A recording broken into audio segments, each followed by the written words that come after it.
Dear students, आज हम छठी कक्षा का पाठ टारोस रिवार्ड पढ़ेंगे। टारो का इनाम। बिफोर यू रीड, पढ़ने से पहले, this is a story about A thoughtful and loving son. यह कहानी एक विचारवान और प्यारे लड़के के बारे में है। He works hard to fulfil his parents wishes and get some unexpected help. Unexpected mean आशा के विपरीत या अप्रत्याशित, हेल्प इन सहायता, विशेस मीन इच्छाएं, फुलफिल मीन पूरा करना। He works hard to fulfil his parents wishes and get some unexpected help. वह अपने माता पिता की इच्छाओं को पूरा करने के लिए बहुत मेहनत करता है और उसे कुछ अप्रत्याशित सहायता प्राप्त होती है। Let's begin the chapter.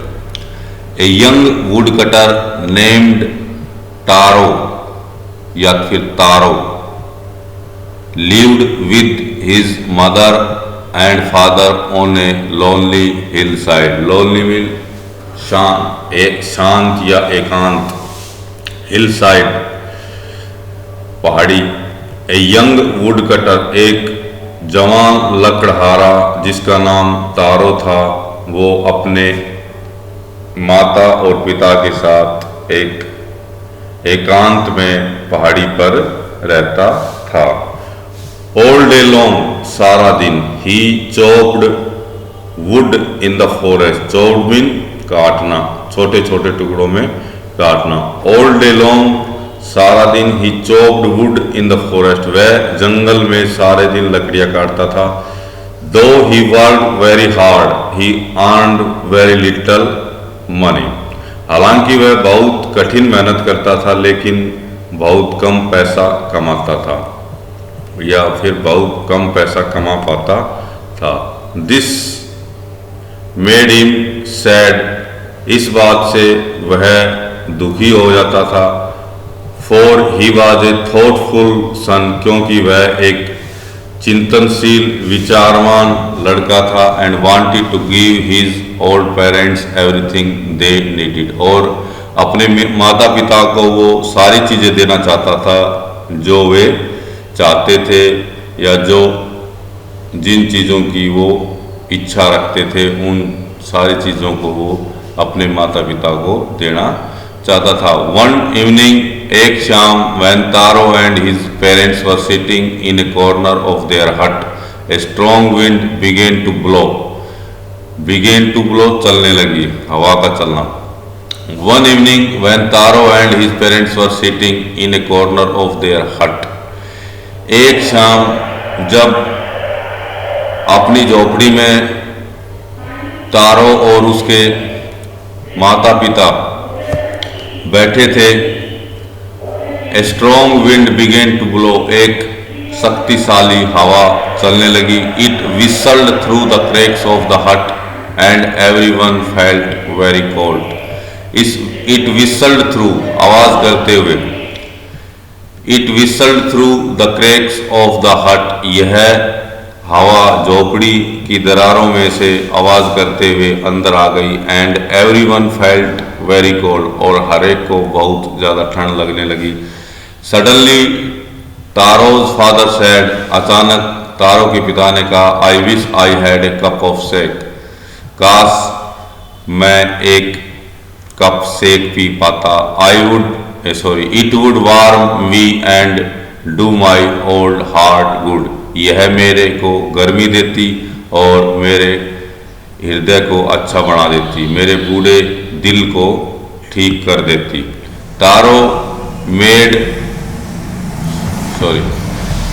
This made Taro sadder than ever, Taro पहले की अपेक्षा और ज़्यादा उदास हो गया। For the heart warming drink called sake was very expensive, क्योंकि हृदय को गर्म करने वाला वह पेय पदार्थ शेक बहुत ही महंगा था।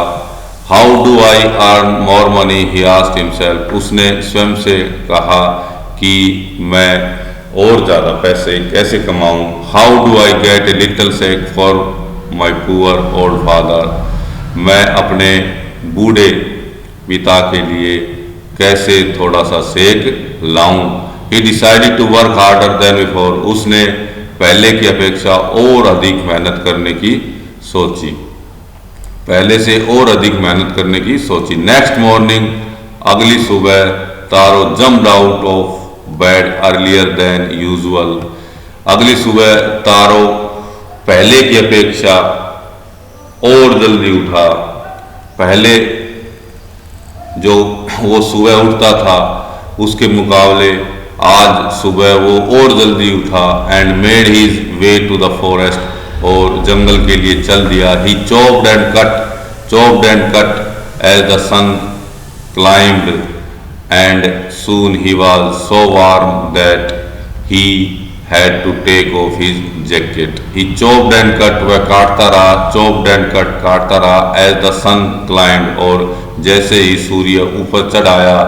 And soon he was so warm, और जल्दी ही वह इतना गर्म हो गया, that he had to take off his jacket, कि उसको अपनी जैकेट उतारनी पड़ी। हिज माउथ वॉज ड्राई, उसका मुंह सूख गया था। And his face was wet with sweat, और उसका चेहरा पसीने से भर गया था, गीला हो गया था।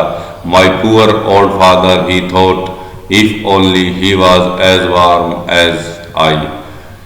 उसने सोचा और कहा, मेरे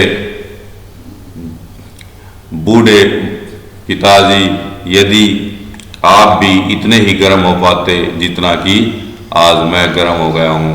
and with that he began to chop even faster, और इसी के साथ ही वह और तेज गति से लकड़ियाँ काटने लगा। Thinking of the extra money he must earn to buy the sake to warm the old man's bone, और वह ये सोचने लगा कि अपने माता पिता, अपने बूढ़े पिता की हड्डियों को गर्म करने के लिए वह किस प्रकार ज़्यादा पैसे कमाए। देन सडनली तारो स्टॉप चॉपिंग, फिर अचानक तारों ने लकड़ियाँ काटनी बंद कर दी, लकड़ियाँ काटने का काम रोक दिया। What was that sound he heard? उसने जो आवाज़ सुनी वह आवाज़ किसकी थी, किसकी हो सकती थी? Could it be possibly be rushing water? क्या यह बहता हुआ पानी हो सकता था? तारो could not remember ever seeing or hearing a rushing stream in that part of the forest. तारो ने जंगल के इस हिस्से में कभी भी न तो देखा था और न ही सुना था कि यहाँ कोई नदी बहती हो। He was thirsty, वह प्यासा था, उसे प्यास लगी थी। The axe dropped out of his hands, कुल्हाड़ी उसके हाथों से नीचे गिर गई। And he ran in the direction of the sound, और वह उस आवाज़ की दिशा में दौड़ा। तारो saw a beautiful little waterfall hidden behind a rock. तारो ने चट्टान के पीछे छुपा हुआ एक सुंदर छोटा सा पानी का झरना देखा। Kneeling at a place where the water flowed quietly, जहाँ पर पानी धीरे धीरे बह रहा था, वह घुटनों के बल बैठ गया। He cupped a little in his hands, उसने अपने हाथ में ऐसे पानी इकट्ठा किया जैसे कप में पानी इकट्ठा किया जाता है। उसने कह सकते हैं कि ओक बना ली, अपने हाथों की ओक बना ली, ओक बना के पानी पिया। And put it to his lips, और इस पानी को इकट्ठा करने के बाद उसने अपने होठों से लगा लिया। वाज इट वाटर, क्या यह पानी था? और वाज इट सेक, और फिर क्या यह सेक था? He tasted it again and again, उसने बार बार इसको टेस्ट करके देखा, इसका स्वाद लेके देखा। And always it was the delicious के सेक इंस्टेड ऑफ कोल्ड वाटर, और हर एक बार ठंडे पानी की बजाय उसको इसमें स्वादिष्ट सेक का स्वाद आया। Taro quickly filled the pitcher he had with him, Taro के पास जो मिट्टी का घड़ा था उसने उस मिट्टी के घड़े को जल्दी से भर लिया एंड हरीड ऑन, और जल्दी से घर आ गया। The old man was delighted with the shake, बूढ़ा आदमी शेख को पाकर बहुत खुश हुआ। After only one swallow of the liquid he stopped shivering, केवल पानी की एक घूंट को पीने के बाद ही स्टॉप्ड शिवरिंग, वह कांपना बंद हो गया। And did a little dance in the middle of the floor, और फर्श के बीच में वह बूढ़ा आदमी डांस करने लगा, खुशी के मारे डांस करने लगा। डियर स्टूडेंट्स, इस पार्ट का हमने पार्ट फर्स्ट पढ़ लिया है। इससे आगे का पार्ट हम पार्ट सेकंड यानी कि नेक्स्ट वीडियो में पढ़ेंगे। थैंक्स।